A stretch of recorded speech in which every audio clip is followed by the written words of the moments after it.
we're now going to hand over to Alex, who has taken over the garden with some very interesting people. Over to you guys. Thanks, Pudge. So this week is Refugee Week, and today we're celebrating Cornwall's role in welcoming families from across the world to our beautiful county. Truro Community Refugee Support and Newquay Community Refugee Support are two fantastic organisations supporting families during the resettling process. So to tell us more, we're now joined by Dureid, Clinton and Cutsia. So welcome, guys. How are you all doing? Thank you. Good. Well, let's start with, can you tell me a little bit about what community sponsorship actually is? Well, this is slightly different from what we had before in the county. 5 years ago, the county... A little bit closer to you, Mike, Dureid. 5 years ago, the county had 8 families, refugee families, were resettled here. And they have done very well, but they were responsibility of the council rather than communities sponsoring. Although they were responsibility of the council, but there were a lot of work done by volunteers, and through the some agencies and organizations like the Cornwall Islamic Center and Cornwall Faith Forum, a huge network of volunteers was established and over the years, and they still, until this stage, they still helping the families and providing them with advice and help, and helping them actually with finding work and other stuff. So we were very encouraged by this, and although we are looking at a different scheme which is much more difficult, because this is not a home office scheme, this is a scheme which is run by individuals from the community trying to help other families from other parts of the world.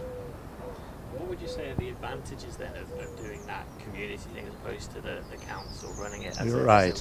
It's much more difficult, if you call that an advantage, because of course there's the financial issue and the organizational issue, and I don't know how much access we will have to organizations that can provide things and which the council has access to, or the council has, not just access, they really can ask them to do things, while we are an outsiders in a way. I think that's the thing. I think the council have the contacts already established, whereas as a community sponsorship group, we need to get in touch with the community and get the contacts, which is why we're grateful to Chaos for letting us be on air today, because that enables us to reach out to as many people as possible who will help us get the volunteers and get access to those things we need to get access to. And there's a huge list of what we need to provide before we can even think of accepting a family into the area. And can you talk a little bit about that process then? What is it that you have to put in place as a community sponsorship group in order to sort of be ready to resettle a family? Okay, well, yeah, as both my colleagues have said, there's a huge amount of work that needs to be done. The initial thing that we need to do is to raise £9,000.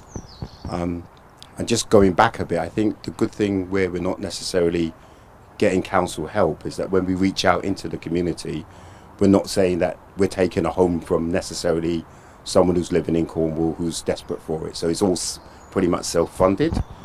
But in terms of the actual steps that you need to put in place, there's a huge amount of steps, and there's a huge amount of help we need in terms of health, education, finding a family a home, and then giving them the support afterwards to be self-sufficient. The whole essence of this scheme is that they're self-sufficient and they're able to look after themselves once we've not necessarily walked away, because I think talking to the other groups that are involved, you don't necessarily walk away, but that is their key. They have to be self-dependent at the end of it. And most refugees want to be self-sufficient. All they want is a place to be secure and to thrive. Once they've got used to the culture and the language, then they do want to be independent. I think is that true? Yes, I mean, in the beginning it's difficult because of the language barrier, but some of them are very motivated, others aren't, I'm afraid. And those who are motivated, they are, I mean, they are already in work at the moment. They're doing regular work, and they're doing exceedingly well. Others aren't as good, but then it all depends on their background, because some of them had very little in the way of education, but they are skilled workers, and in a way they can find work. As you know, in Cornwall, work is not very, available to everyone, but they're doing well. They're doing well. And so, is this a national scheme then? I assume, and so is this something that's been quite successful elsewhere across the country? I assume you're following a template from elsewhere as well. Yeah, my understanding is that right across the country, there's people that have set these schemes up in place, and we're in Cornwall itself, we're using the existing groups as kind of our template, because we're right at the beginning of our journey, and we're using the good ideas, learning from the mistakes. But to answer your question, yes, it's a national scheme. That's because it's really a worldwide problem, isn't it? Not just a national problem. The fact that these people have been displaced for one reason or another, it kind of makes us look at our lives and think, how did this happen? Why is it happening? And what steps can we do to, at least, even if we're helping one family, to alleviate that kind of suffering? I think also the sponsorship, community sponsorship, is running parallel with the government settlement scheme. So any community sponsorship that works and gets a family over is in addition to the government settlement scheme. Yes, I mean, you asked earlier, is it a national scheme? I mean, let's talk about county level. There are few schemes, and in my opinion, the most successful one is the Bude one, where they have two families.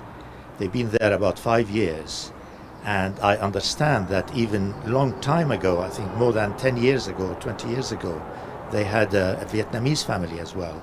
So they are well organized, and I have been there a couple of times. I met the families there, and the scheme is working exceedingly well in Bude. There are other schemes, of course, in Launceston, in Falmouth, and now the schemes like ours in Truro, and then Newquay and Penwith as well.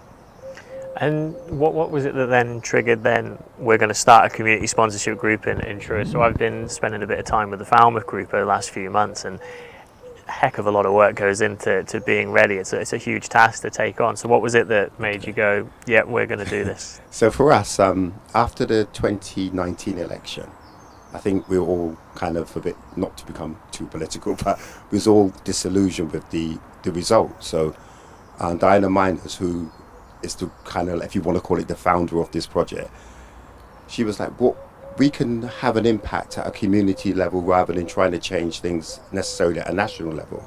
So she came up with this scheme of, let's try and resettle a refugee family. And like I was saying to you earlier, Alex, it was, I jump on board anything that I think is good, but then I realised the actual amount of work that needs to go into it, and how you have to then subdivide it. So we've all got a division that we're looking after. So currently I'm trying to do the fundraising.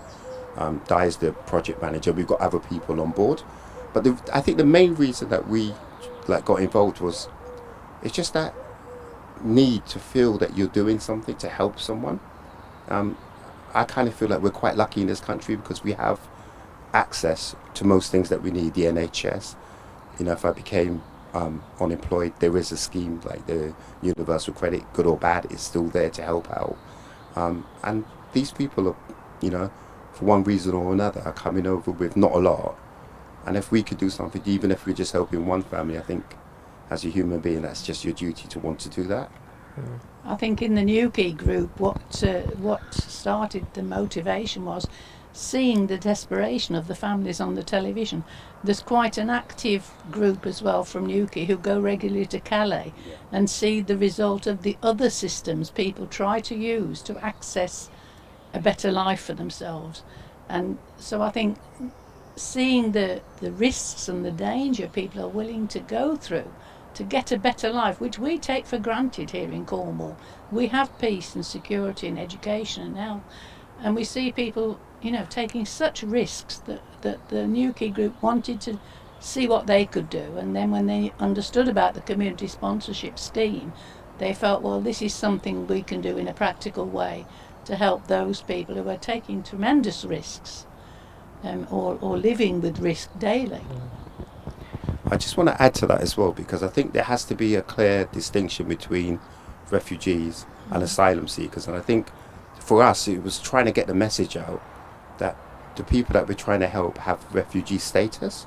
They're not asylum seekers, they're not illegal immigrants. And I think the general consensus is people get lumbered into one bracket. My parents came here from the Caribbean, and they came over as part of the British Empire. They got here and they suddenly realized that they were exposed to racism, poor job opportunities, poor housing. And when you've grown up seeing that, it makes you realize the difficulties that that these people are going through, and what you can potentially do to improve their lives. So that was our motivation to start this group. And how do you think then refugees are perceived? So I guess one of the things you're going to come up against is that perception that's put across, and there's been a lot of negative media around refugees for quite a long time. So through sort of setting up these community sponsorship groups, how are you sort of dealing with that perception? From my experience with the present families that have been resettled in Cornwall, the response from the local community was fantastic. I mean, I have been, when they first arrived, obviously you would expect they're facing real problem because of the language barrier. And the first 3 families who arrived exactly 5 years ago, I used to visit them every day. And it's amazing looking, the reaction from their neighbors. I mean, one family, they arrived there, they can't speak to anyone they don't know. And within like hours, their next door neighbor brought them a television because they did not have a television, and brought them some beer. They were Muslims, they didn't drink, but they don't know. But anyway, I was so I mean, to see this, it makes you feel really great that there's something is happening. And it's the same with the other families. I go and visit them, and then their neighbors are there in a way rushing to help them in any way. So this is really what we saw. Obviously you will hear some voices here and there, but I personally haven't been aware of any of that.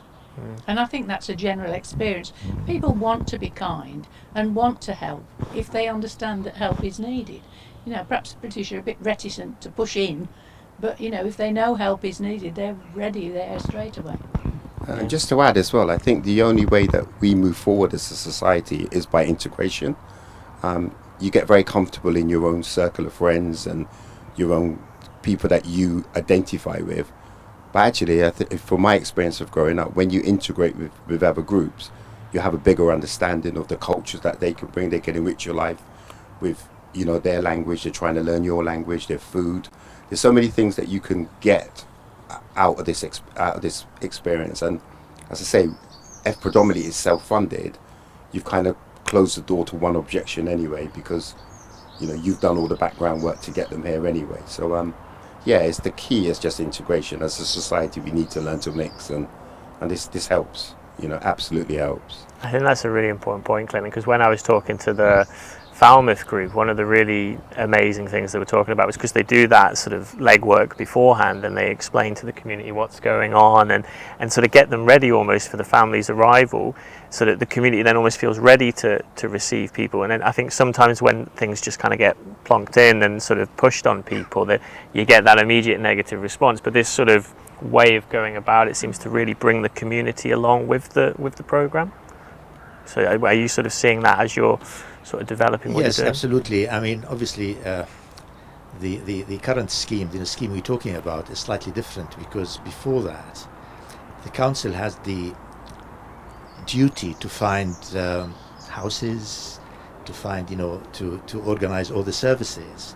Now, with this with these projects, it's slightly different, because this is something that we have to do, and obviously there's the financial issue, which is a major problem. And would you say then, so on that, we know that Cornwall itself is known for being a county with a lot of poverty, a lot of inequality, I think there was a stat the other day, there was like 10,000 Airbnbs and only 60 sort of houses to rent. Do you think Cornwall is then capable of doing these community sponsorship schemes? Or would you say to somebody who would say, like, we've got a lot of problems here in Cornwall anyway, can we afford to take on refugees as well?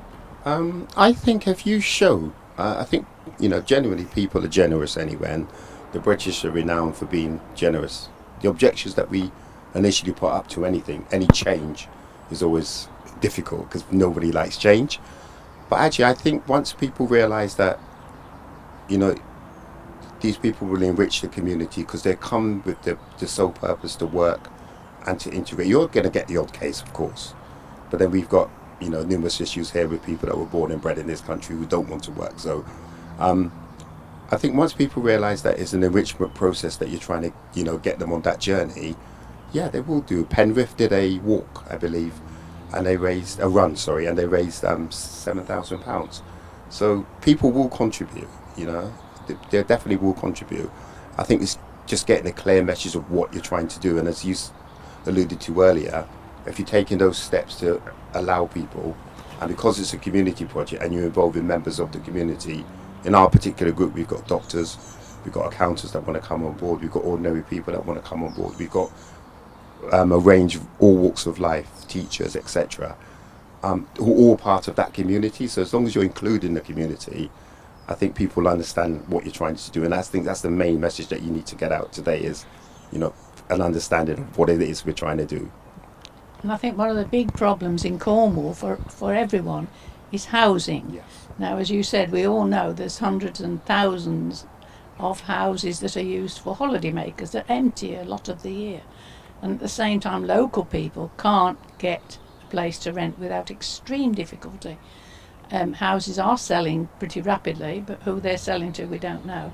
And I think there may be a potential for people to say, well, how come an outsider has got a house?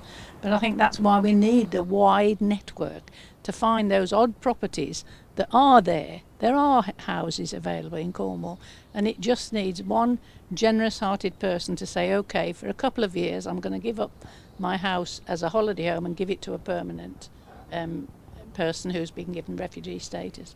And I'm sure that of the thousands of people who've got businesses in Cornwall, holiday lets, holiday homes, we'll find one if we can just reach out to them who can provide or willing to provide for 2 years or more a home. I think what people understand as well is that over the last 5 years, that's when all started, there have only been about 12 families in Cornwall. So that's not a huge, we're not talking about an influx of people taking over. It's only a very, very small number. And then even with the current schemes, you will have probably 3, 4, 5 families altogether. So the number is not huge. The number is very, very modest, which the county can accommodate. And you've all kind of touched upon it a little bit through all the answers, but it'd be really good to hear from each of you. Why you think this is so important. You're putting in a lot of work and a lot of time into sort of setting up these community sponsorship schemes. So why is it so important to you, and why do you think it's important that it happens in Cornwall as well? Well, to me, I go back to what I originally said about integration and having that diversity. I think having diversity and in any community is beneficial. It gives people an understanding that, beneath the colour of your skin or your language that you speak, we're essentially all the same, and hopefully we all want the same things out of life. These people want what I have. They want to feel safe. They want their children to. My parents came to this country to give us a better start. That was the dream that they were sold, and they had an opportunity to do it, good or bad. They had an opportunity to do it. And I think what makes me passionate about it is, I think you just have a duty, to help people. That's a sense of being a human being, to have that compassion. That when someone is in a real desperate situation, and it is a desperate situation, no one wants to leave their homeland to land in another country where potentially they don't understand the language, they don't understand the culture, they don't understand, the food, etc. And the potential abuse that they're going to face. You're talking about people that need help, and I'm in a position where I can help. The people that have joined me, we're all here today for the same reason. are in that position where we can help, and I think it's important that we do that. So from my point of view, that's where I'm coming from. I've joined the group recently. I'm the new one, but I felt that I can contribute. I have experience. I have been involved with the other families. My wife and I were the first to really jump in. And in the beginning we were working on our own. We had no contacts whatsoever. We were relying on family and friends to help. And then after that, through agencies and Cornwall Faith Forum and the Muslim communities and things like that, we were able to seek their help, because they introduced us to agencies, they introduced us to people we did not know before. And my wife Ulfat has done most of the work. She's been with the families for so long, and what I found that one thing which is very important is understanding the culture. It's easy to say to someone, we can do this and this and this, but then until you understand the culture, you don't know what's important to them and what things can offend them and other things. And this is where I thought I can contribute. And for me, that was enough for me to join and do what I can. Well, I think for me, I have the feeling generally that to help another person is beneficial for me. And I think the whole society benefits when one person is lifted up. So if you can lift up one family, if you can educate one child, everybody benefits. And that to me is my motivation, that to see other people getting some of the benefits that I've taken for granted all my life. And if I can do it through community sponsorship or through Cornwall Faith Forum, whichever way I can do that's my motivation. Two more questions for you. So first one is, how can people help Truro Community Refugee Support and Newquay Community Refugee Support? What is it you're looking for in terms of support, financially, in terms of volunteerism? How can we help? Right, so in terms of the Truro group, we have a Facebook, so I would like to invite people to go and visit that Facebook page. It's very new at the moment, but going forward, once the COVID opens up again, we will be laying on events where people can attend. This is Refugee Week.